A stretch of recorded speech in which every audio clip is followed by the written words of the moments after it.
Hello students, welcome to Ventoria classes. मैं हूं आपका मैथ्स एजुकेटर। और मेरे बच्चों, आज हम बात करने वाले हैं एंड ऑफ एक्सरसाइज की।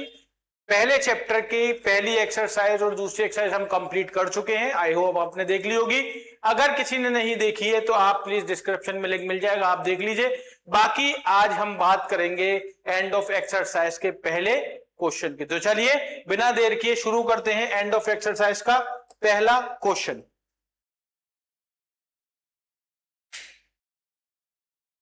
What are the x coordinate and y coordinate of the point of intersection of the two axes? हम आपको बता चुके हैं पहले ही जब हम इसकी थ्योरी डिस्कस कर रहे थे कि जहां पर x एक्सिस और y एक्सिस इंटरसेक्ट करता है उस पॉइंट को कहते हैं अपना ओरिजिन। कौन सा पॉइंट होता है वो?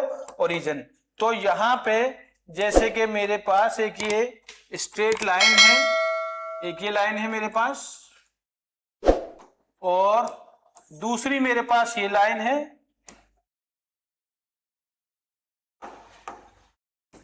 ये मेरा x है, ये मेरा O है, ये मेरा x डैश है, ये मेरा y है, ये मेरा y डैश है। तो जहां पर x एक्सिस और y एक्सिस इंटरसेक्ट कर रहे हैं वो ये पॉइंट है मेरा, और इस पॉइंट को नाम दिया गया है ओरिजिन, और इसके कोऑर्डिनेट होते हैं 0,0। तो कोई आपसे पूछे कि कोई एक ऐसा पॉइंट बताओ जहां पर कार्टेशियन प्लेन में x और y दोनों एक्सिस 0,0 होंगे, तो आप क्या बताओगे बेटे? आप बताओगे the point are called as origin. वो पॉइंट जहां पर x और y कोऑर्डिनेट दोनों 0 हो जाते हैं उस पॉइंट को हम कहते हैं ओरिजिन। तो ये रहा हमारा x एक्सिस और y एक्सिस का इंटरसेक्शन पॉइंट। तो यहां लिख लेंगे द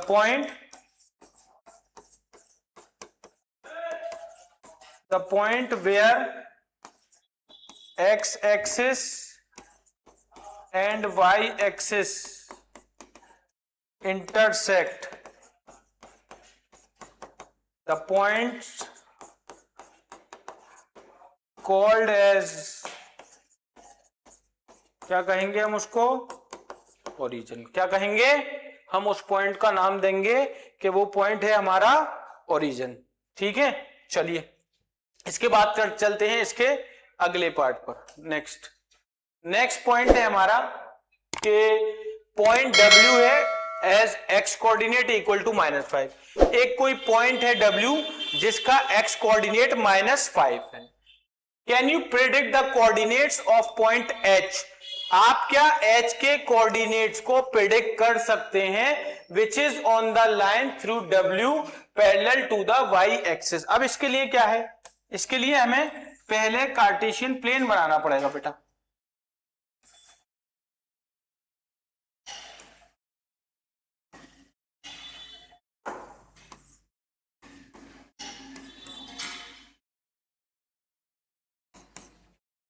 ये मेरा x डैश, ये मेरा y डैश। तो ये कह रहे हैं जो पॉइंट W है उसका x कोऑर्डिनेट कितना है? -5।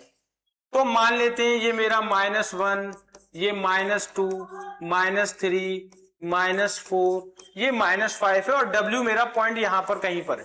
कहीं भी हो सकता है, यहां भी हो सकता है, यहां भी हो सकता है, यहां भी हो सकता है, कहीं भी हो सकता है। मैंने मान लिया W यहां पर है। अब मैं इसके W के कोऑर्डिनेट के बारे में कहूंगा कि -5, y है। -5, y क्यों कहा? क्योंकि मुझे y के बारे में नहीं पता कि y क्या होगा, मुझे x पता है, इसलिए मैंने x की वैल्यू -5 डाल दी और y को एज इट इज छोड़ दिया। अब आगे ये कह रहा है क्या आप h के कोऑर्डिनेट को प्रिडिक्ट कर सकते हैं जो कि w से पास होता हुआ जा रहा है और जो कि y एक्सिस के पैरेलल है? कुछ ऐसे बना लीजिए इसको।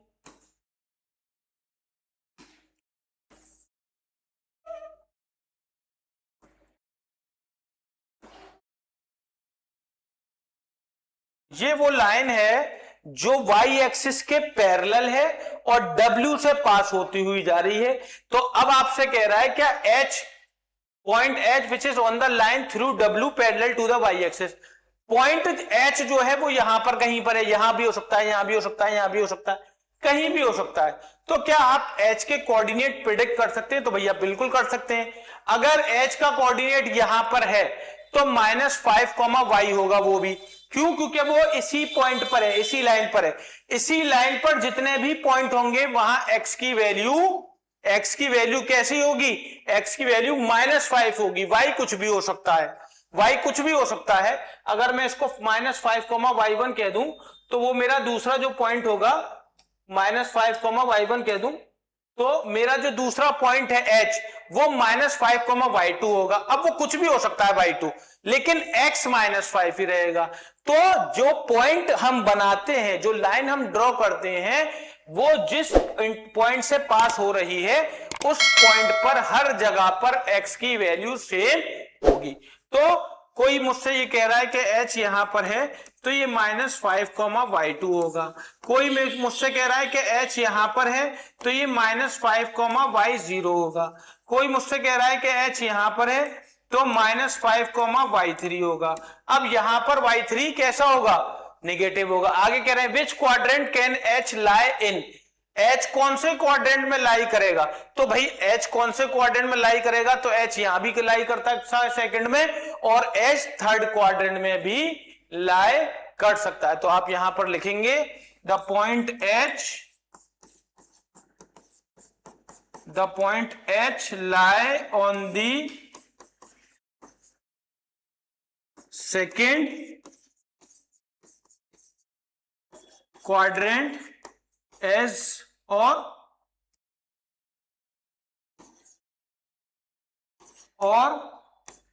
Third quadrant.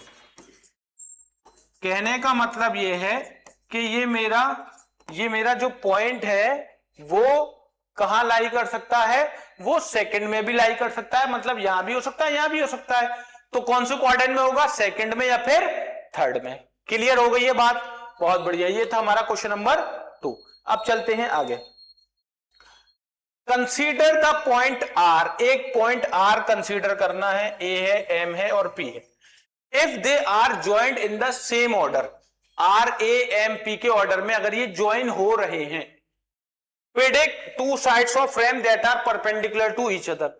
आप दो साइड प्रेडिक्ट करो जो एक दूसरे के परपेंडिकुलर हों, ठीक है, और एक साइड रैंप की जो कि पैरेलल हो दूसरे एक एक्सिस के, ठीक है। इसके लिए मुझे इसको ग्राफ पर बनाना पड़ेगा।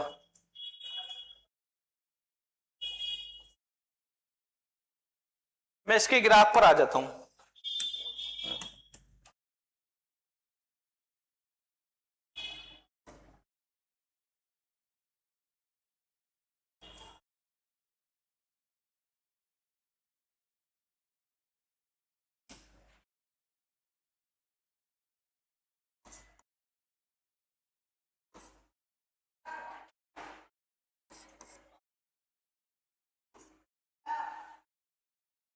क्वेश्चन क्या था? 3 0 -2 5 -5 2, और ये इसको हम यहां पर थोड़ा सा बना लेते हैं। ये मेरा हो गया 1, ये मेरा हो गया, मैं दूसरा ले लेता हूं पॉइंट यहां पे, 1 2 3 4 5 6 7, ऐसे यहां ले लें, -1 -2 -3 -4 -5 -6 -7, ठीक है। ऐसे यहां ले लो, 1 2 3 4 5, -1 -2 -3 -4 एंड -5। अब आ जाओ इसके जो पॉइंट हमें प्लॉट करने हैं। आर कितना है? 3, 0, तो आर की जगह यहां लिख दिया मैंने 3, 0, और ए कितना है? ए भी ढूंढ लो। ए है मेरा 0, -2, तो मैंने ए को लिख दिया 0, -2, और एम है मेरा -5, -2, एम है -5, -2, और पी कितना है? पी है अपना -5, 2, तो ये हो गया अपना -5, 2। इनको मुझे इस ग्राफ पर प्लॉट करना है। बड़ा सिंपल है, देखो R 3, 0, x की वैल्यू 3, y की वैल्यू 0, यहां कहीं होगी, ये होगा मेरा, सॉरी x3y0 यहां होगा, तो ये हो गया r। ध्यान से समझना, a 0 -2, x 0 है, y -2 है, यहां पर होगा, ये हो गया मेरा a। m -5 और -2, x -5 है, y -2 है, तो x -5 y -2 यहां पर होगा, ये हो गया मेरा m। ठीक है, इसके बाद p, x -5 है, y 2 है, तो x -5 है, y 2 है, ये हो गया। मैं इन सारे पॉइंट्स को ज्वाइन कर रहा हूं, ठीक है।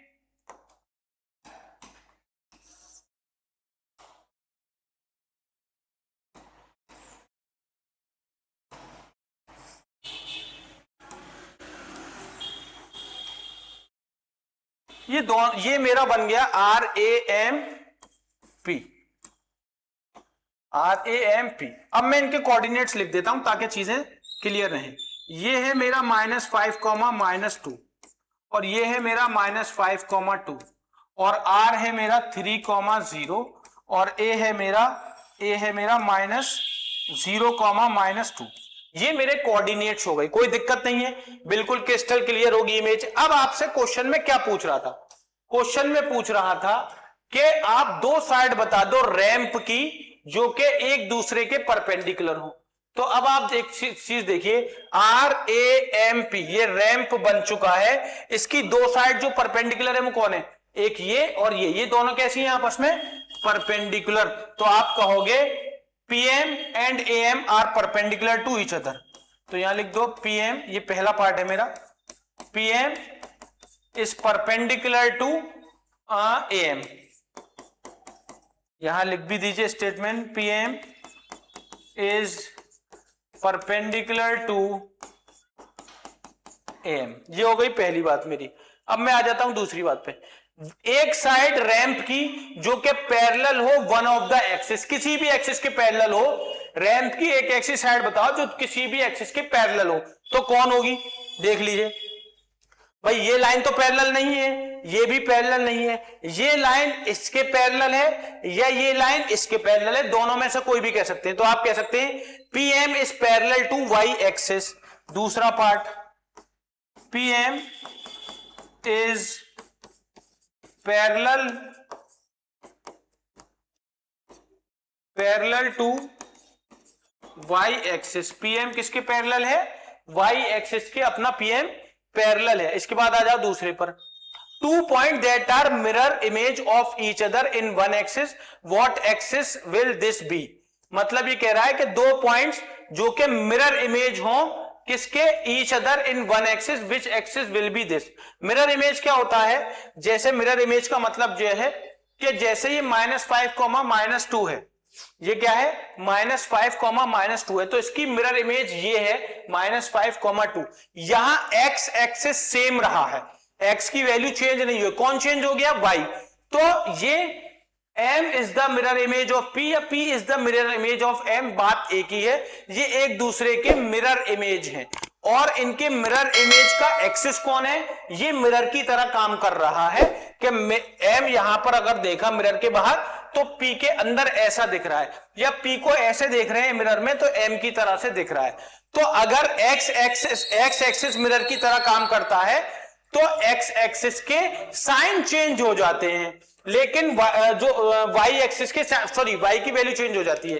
अगर मिरर इमेज x एक्सिस है तो x तो सेम रहेगा लेकिन y के साइन बदल जाएंगे। जैसे m की मिरर इमेज ये है तो यहां y -2 है और यहां 2 है, या ऐसे कहूं p की मिरर इमेज m है तो यहां y 2 है और यहां -2 है। तो P and M are mirror image of each other and x axis is the x axis work as a mirror। समझ में आ गई बात? तो ये हो गया अपना थर्ड पार्ट, इसको यहां लिख देता हूं।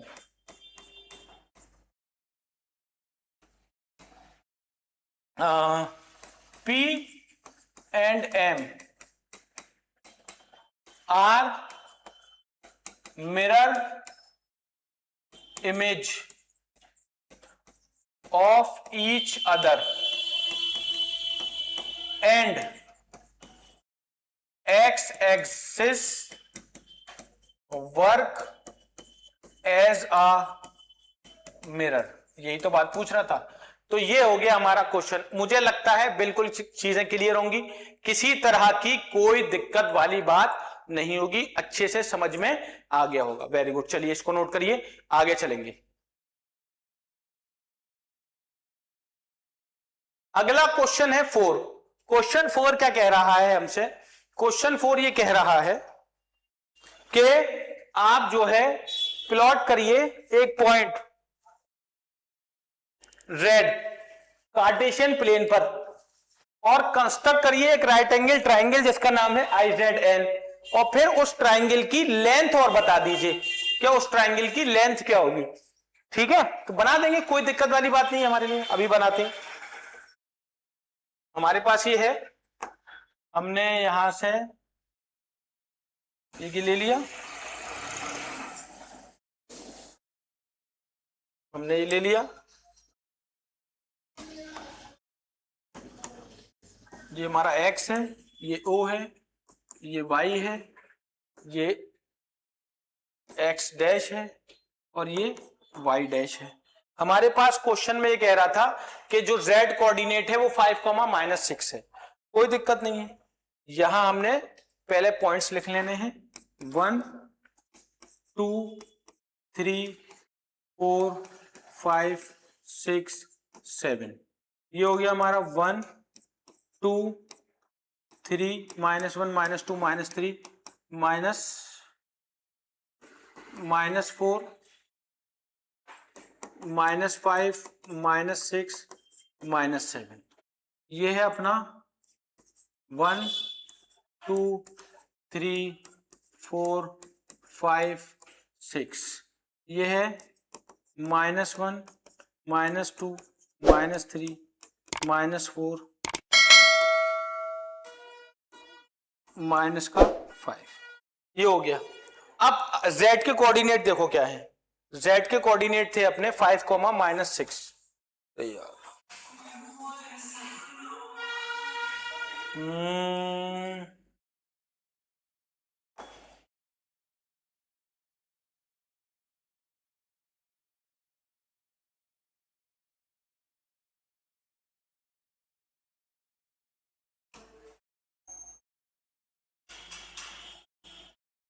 इसको थोड़ा शिफ्ट करना पड़ेगा ना, इसको थोड़ा शिफ्ट करना पड़ेगा, क्योंकि मुझे यहाँ पर -1 -2 -3 -4 -5 -6 चाहिए, और इधर 1 2 3 4 5 ये हो जाएगा 1 2 3 4 5 6 7, और इधर -1 -2 -3 -4 -5 -6 -7। ये मेरा ओरिजिन है, ये मेरा x है, ये मेरा y है, ये मेरा x डैश है और ये मेरा y डैश है। क्लियर है बात, कोई दिक्कत वाली बात नहीं है। अब मैं आपको ये बता दूं कि मेरे z के जो कोऑर्डिनेट हैं वो 5,-6। z के कोऑर्डिनेट हैं 5,-6, 5,-6। तो 5 मेरा x5 और y -6, तो x5 और y -6 मेरे पास, x5 और y -6 यहां कहीं होगा।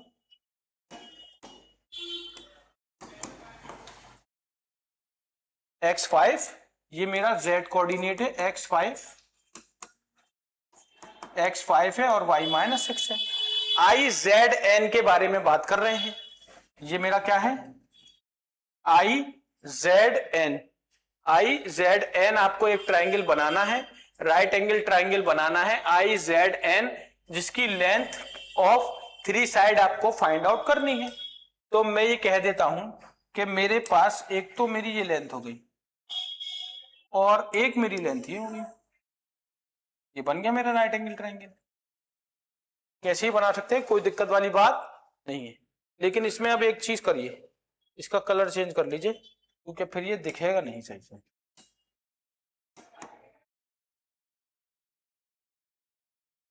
ठीक है, और दूसरी हमारी ये हो गई, ये आई है, हम इसको कह देते हैं भाई ये आई है, ये z है और ये n है, ये हमारा 90 का एंगल होता है, क्योंकि हम जब लाइन ड्रॉ करते हैं तो वो हमेशा परपेंडिकुलर होती है।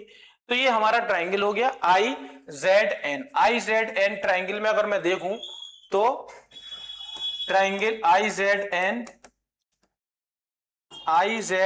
Is right angle triangle, right angle at, कहां बन रहा है, राइट एंगल कहां पे बन रहा है, एन पर बन रहा है। समझ में आ गई बात। अब मैं यहां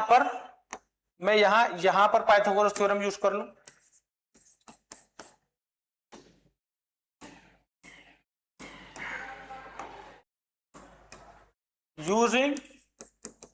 यूजिंग पाइथागोरस थ्योरम, उसके लिए मैं वो ट्राइंगल यहां बना लेता हूं, यहां पर मैं ट्राइंगल बना लेता हूं। अब आ जाइए थोड़ा सा आगे उस पे।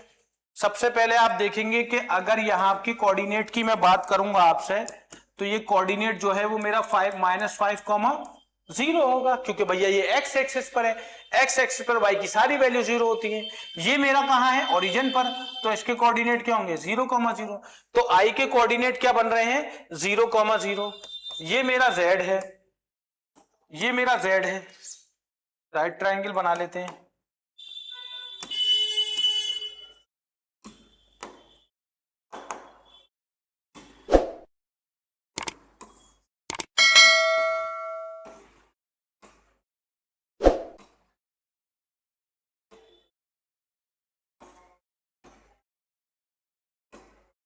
ये मेरा z है, इसको मैं i कह देता हूं, इसको मैं n कह देता हूं। i के कोऑर्डिनेट मेरे 0,0 हैं, z के कोऑर्डिनेट मेरे 5,-6 हैं, और इसके कोऑर्डिनेट मेरे -5,0 हैं।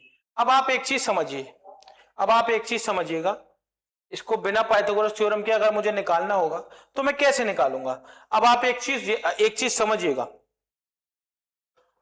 ये यहां से लेकर यहां तक मेरे लिए कौन काम कर रहा है भाई, मेरे लिए काम कर रहा है वाई एक्सिस। यहां से लेकर यहां तक की लेंथ वाई है, तो ये मेरा कितना हो गया 6 हो गई लेंथ, कोई दिक्कत नहीं है। यहां से लेकर यहां तक मेरे लिए कौन है x है, और x की वैल्यू कौन है 5 है, तो ये -5 क्यों लिख दिया, 5,0 है, ये मेरा n है। तो ये मेरी लेंथ कितनी होगी भाई, ये मेरी 5 होगी। तो आई एन की लेंथ 5 है और जेड एन की लेंथ कितनी है 6। -6 नहीं लिखोगे, लेंथ कभी निगेटिव नहीं होगी। ये माइनस तो इसीलिए बता रहा है आपको क्योंकि आप डाउन द ओरिजिन है, बिलो द ओरिजिन है। तो ये लेंथ 6 यूनिट ही है, लेकिन माइनस इसलिए आ रहा है क्योंकि बिलो द ओरिजिन है, लेकिन लेंथ 6 यूनिट है। ठीक है ना। चलो, तो यहां पर अपनी ये जो लेंथ थी एन जेड जो लेंथ है वो है अपनी 6, ये अपनी 6 है, और जो अपनी आई एन लेंथ है वो 5 है, जो अपनी आई एन लेंथ है, ऐसे कैसे हो जाएगा, how is it possible, how is it possible भाई, कुछ मिस्टेक हो रही है क्या, ये 6 है और ये 5 है, आई एन नहीं आई जेड है ना वो, ये आई जेड है यार, इसीलिए वही कर देंगे, यही सॉल्व कर रहा हूं यार, बार बार पलटने में उसको दिक्कत हो रही है। आई एन जेड मैं लिख रहा हूं यहां पर in triangle I Z N using Pythagoras theorem.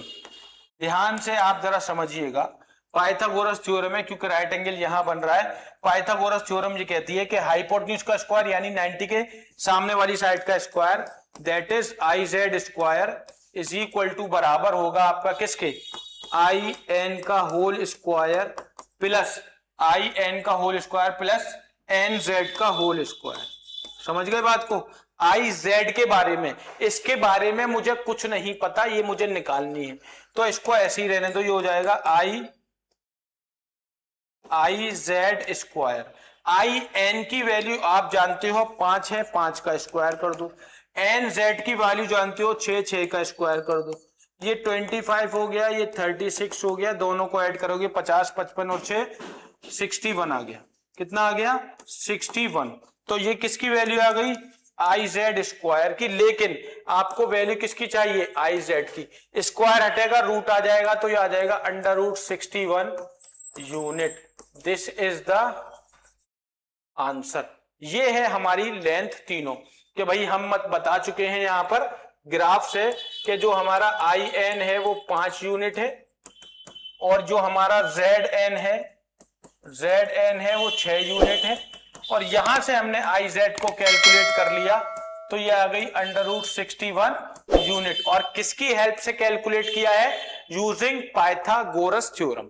ठीक है, कोई दिक्कत इसमें, परेशानी, तकलीफ? क्लियर होगी बात? जल्दी से करिए, इसका स्क्रीनशॉट ले लीजिए, फिर आगे बढ़ जाएंगे अगले क्वेश्चन पर।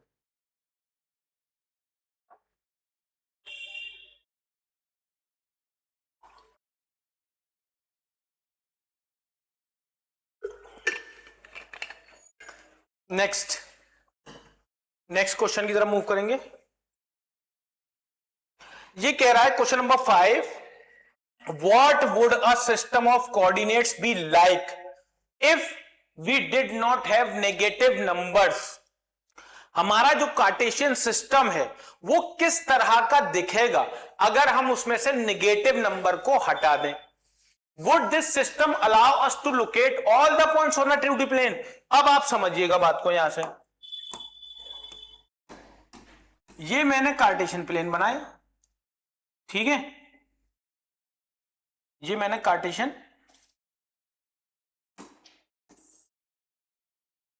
ये मेरी लाइन है,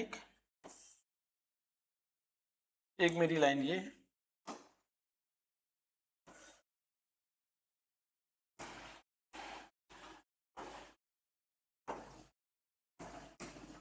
ये मेरा x है, ये मेरा O है, ये मेरा y है। तो हम जानते हैं कि ओरिजिन से इधर पॉजिटिव, ओरिजिन से ऊपर पॉजिटिव, हमने यहां पर नेगेटिव दोनों हटा दिए। हमने यहां से नेगेटिव एक्स एक्सिस दोनों हटा दिए, बिलो द ओरिजिन भी हटा दिया, और लेफ्ट ऑफ द ओरिजिन भी, right of the left of the origin भी हटा दिया। मतलब ओरिजिन की लेफ्ट साइड भी हटा दी जहां नेगेटिव नंबर थे, ओरिजिन से बिलो वाली लाइन भी हटा दी जहां पे नेगेटिव वाई होता। तो ये इस तरह से हमारा दिखेगा, और इसके अंदर सिर्फ क्या दिख रहा है हमारा? बस हम फर्स्ट क्वाड्रेंट ही प्लॉट कर पाएंगे। मतलब यहां पर हमारा x भी पॉजिटिव है और हमारा यहां पर y भी पॉजिटिव है। तो यहां हम निगेटिव नंबर को क्या प्लॉट कर सकते हैं? कह रहा है would this system allow us to locate all the points on a 2D plane? No, we did not allow the locate all the points in this plane because we didn't have a negative x-axis and negative y-axis. So we plane only the positive value of x and positive value of y. We cannot coordinate the negative value of x and negative value of y। यहां पर हम x की और y की negative value को plot नहीं कर सकते, क्योंकि ये सिस्टम हमें अलाउ नहीं कर सकता, क्योंकि यहां हम सिर्फ फर्स्ट क्वाड्रेंट की बात कर रहे हैं। फर्स्ट क्वाड्रेंट में सिर्फ x और y दोनों ही पॉजिटिव होते हैं, नेगेटिव कुछ भी नहीं होता। बात को समझ गए? तो यहां लिखेंगे no, we cannot plot all the points in this 2D plane because we have only first quadrant। ठीक है, वो आप अपने हिसाब से कुछ भी लिख सकते हैं, कोई दिक्कत वाली बात नहीं। तो ये हो गया हमारा क्वेश्चन नंबर 5। आई थिंक बिल्कुल क्रिस्टल क्लियर होगी ये बात आपको। आज के लिए इतना काफी है, आज की सभा हम यहीं समाप्त करते हैं। ये जितने क्वेश्चन हमने 1 to 5 करा दिए हैं, हाँ, अगले पार्ट में 6th है, आगे की बात करेंगे। फिलहाल जितना हमने यहां करा दिया है इसको देखिएगा, समझिएगा, बहुत अच्छा चैप्टर है। प्रेजेंटेशन अच्छी की गई है चैप्टर की, क्वेश्चन में वो चीजें दिखाई गई हैं जिससे कि आपकी प्रैक्टिकल अप्रोच थोड़ी सी बढ़ जाए, ताकि आप चीजों को सीख जाएं। वो रटने वाला कॉन्सेप्ट इसमें नहीं है। बुक अच्छी है, अच्छी सीबीएसई ने काफी इसको डिजाइन किया है, इसीलिए आपको थोड़ी सी मेहनत करनी है, टफ नहीं है, बस थोड़ा प्रैक्टिकल अप्रोच बढ़ानी है आपको। और मुझे लगता है जितनी क्वेश्चंस मैंने यहां पर आपको बताए हैं सारे के सारे क्लियर होंगे, कोई दिक्कत परेशानी तकलीफ वाली बात नहीं होगी। अगर किसी तरह की कोई दिक्कत है तो you can ask me freely in the comment section, ठीक है। तो यहां पर जो बात बता दी है उसको देखिएगा, पढ़िएगा, समझिएगा। उसके बाद हम बात करेंगे आपसे अगले पार्ट में, नए पार्ट में नए क्वेश्चंस की, नए कंसेप्ट को सीखेंगे, मजा आएगा, ठीक है। तो चलिए फिर मिलते हैं नेक्स्ट पार्ट में। चैनल को सब्सक्राइब करना, लाइक करना, शेयर करना ना भूलें। जल्दी ही फिर मुलाकात होती है नेक्स्ट सेक्शन, ठीक है। Thank you so much.